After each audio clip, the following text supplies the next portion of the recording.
International വാർത്ത കൂടി വരികയാണ്. പാകിസ്ഥാനിൽ നിന്നും അവിടെ സ്ഫോടനം ഉണ്ടായിരിക്കുന്നു. പെഷവാറിൽ ഒരു പാരാമിലിറ്ററി ഹെഡ്ക്വാർട്ടേഴ്സിലാണ് ഈ സ്ഫോടനം ഉണ്ടായിരിക്കുന്നത്. 2 ചാവേറുകൾ പൊട്ടിത്തെറിച്ചതായി മനസ്സിലാക്കാൻ കഴിയുന്നുണ്ട്. ഐസൺ ജോസ് ഇന്റർനാഷണൽ ഡെസ്കിൽ നിന്നും തുടരുകയാണ്. ഐസൺ, ഈ പെഷവാറിൽ 2014 ഒരു മിലിറ്ററി സ്കൂളിൽ ഉണ്ടായിട്ടുള്ള ആക്രമണത്തെപ്പറ്റി നമുക്ക് ഓർമ്മയുണ്ട്. അന്ന് ധാരാളം കുട്ടികൾ മരണപ്പെട്ടിരുന്നു. അന്ന് ആ ഭീകരാക്രമണം പെഷവാറിൽ നടത്തിയത് പാകിസ്ഥാൻ താലിബാൻ ആയിരുന്നു. ഇന്നിപ്പോൾ ഈ പാരാമിലിറ്ററി ഹെഡ്ക്വാർട്ടേഴ്സിൽ ഉണ്ടായിട്ടുള്ള ആക്രമണത്തിൻ്റെ ഉത്തരവാദിത്തം ഏതെങ്കിലും ഭീകര സംഘടനകൾ ഏറ്റെടുത്തിട്ടുണ്ടോ? മരണം സംഭവിച്ചിട്ടുണ്ടോ അവിടെ? ഗൗതം, ഇത്തരത്തിലുള്ള ആക്രമണങ്ങൾ പെഷവാറിൽ നേരത്തെയും ഗൗതം സൂചിപ്പിച്ചതുപോലെ ഉണ്ടായിട്ടുണ്ട്. അതുപോലെ തന്നെ ഇത്തരത്തിലുള്ള ആക്രമണങ്ങൾക്ക് ഒരു ഭൂമികയാകുന്ന ഒരു പ്രദേശം കൂടിയാണ് പെഷവാർ എന്നതും വാർത്തകളിൽ പ്രാധാന്യത്തോടെ നിലനിൽക്കുന്നൊരു വിഷയമാണ്. ഈ ഒരു പശ്ചാത്തലത്തിൽ തന്നെയാണ് കോൺസ്റ്റബിളറി ഡിവിഷൻ്റെ ഒരു ഭാഗമായി പ്രവർത്തിക്കുന്ന ആർമിയുടെ പാരാമിലിറ്ററിയുടെ അല്ലെങ്കിൽ അർദ്ധസൈനിക വിഭാഗത്തിൻ്റെ ഹെഡ്ക്വാർട്ടേഴ്സിൽ ഇത്തരത്തിലൊരു ആക്രമണം ഉണ്ടായത് എന്നാണ് അറിയാൻ സാധിക്കുന്നത്. ഒരു ചാവേർ അതിൻ്റെ കവാടത്തിലും, അതായത് ഈ ഹെഡ്ക്വാർട്ടേഴ്സിൻ്റെ പെഷവാറിലെ ഹെഡ്ക്വാർട്ടേഴ്സിലെ കവാടത്തിലും അതുപോലെ തന്നെ മറ്റൊരു ചാവേർ അതിനകത്ത് കോമ്പൗണ്ടിലും കടന്ന് പൊട്ടിത്തെറിച്ചു എന്നാണ് അറിയാൻ സാധിക്കുന്നത്.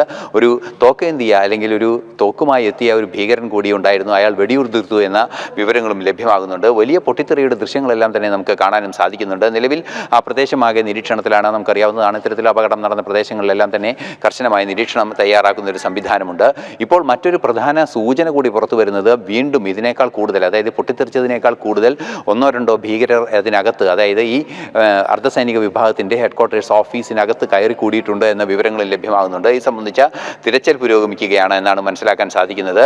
മാത്രമല്ല, ഈ പൊട്ടിത്തെറി ശബ്ദങ്ങൾ പലയിടങ്ങളിൽ നിന്നും കേട്ടതായുള്ള സൂചനകളും പുറത്തു വരുന്നുണ്ട്. ഒന്ന് കോമ്പൗണ്ടിൽ പൊട്ടിത്തെറിച്ചു, ഒന്ന് കവാടത്തിനടുത്ത് തന്നെ പൊട്ടിത്തെറിച്ചു എന്ന് ഔദ്യോഗികമായ സ്ഥിരീകരണം വരുമ്പോഴും വീണ്ടും പൊട്ടിത്തെറി ശബ്ദങ്ങൾ കേട്ടിട്ടുണ്ട് എന്നാണ് മനസ്സിലാക്കാൻ സാധിക്കുന്നത്. അങ്ങനെയെങ്കിൽ ഒന്നിലധികം പൊട്ടിത്തെറികൾ ഉണ്ടാകാനുള്ള സാധ്യതയും തള്ളിക്കളയാനാവില്ല. നിലവിൽ ഇക്കാര്യം സംബന്ധിച്ച്, ഈ പൊട്ടിത്തെറി ഉണ്ടായത് സംബന്ധിച്ച അല്ലെങ്കിൽ ഈ ആക്രമണം ഉണ്ടായത് സംബന്ധിച്ച വിശദാംശങ്ങൾ വരുന്നതേ ഉള്ളൂ. നിലവിൽ ലഭ്യമാകുന്ന വിശദാംശങ്ങൾ അനുസരിച്ച് 2 ചാവേറുകൾ പൊട്ടിത്തെറിച്ചതായും ഒരു സായുധധാരി ആക്രമണം നടത്തിയതായും വിവരങ്ങളുണ്ട്. ഒന്ന് അതിനകത്തും, അതായത് ഈ പാരാമിലിറ്ററി ഹെഡ്ക്വാർട്ടേഴ്സിന് അകത്ത് കയറി കൂടിയ ആളാണ്.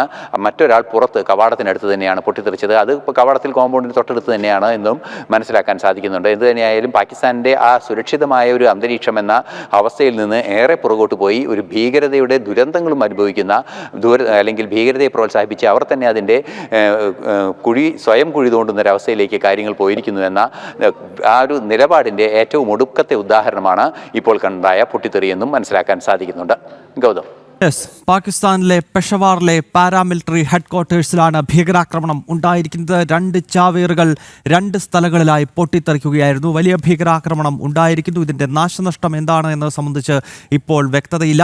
എന്തായാലും ഏതോ ഭീകര സംഘടനകൾ കൃത്യമായിട്ട് തന്നെ പാകിസ്ഥാനിൽ വലിയ പ്രശ്നങ്ങൾക്ക് വീണ്ടും ശ്രമം നടത്തുകയാണ്. നേരത്തെ 2014 പ്രിയപ്പെട്ട പ്രേക്ഷകർക്ക് ഓർമ്മയുണ്ട്, പെഷവാറിൽ ആർമി സ്കൂളിൽ കൊച്ചുകുട്ടികളെ പാക് താലിബാൻ കൂട്ടക്കുരുതി നടത്തിയ സ്ഥലമാണ്. അവിടെ തന്നെയാണ് ഇപ്പോൾ മറ്റൊരു സൈനിക ഹെഡ്ക്വാർട്ടേഴ്സിലേക്ക് ഇസ്ലാമിക ഭീകരശക്തികൾ ആക്രമണം നടത്തിയിരിക്കുന്നത്. ചാവേറുകൾ പൊട്ടിത്തെറിച്ചു എന്ന വാർത്തയാണിപ്പോൾ പാകിസ്ഥാനിൽ നിന്നും വരുന്നത്. ഐസൺ ജോസാണ് ഇന്റർനാഷണൽ ഡെസ്കിൽ നിന്നും ഈ വളരെ പ്രധാനപ്പെട്ട വാർത്തയുടെ അപ്ഡേറ്റ്സുമായി ചേർന്നത്.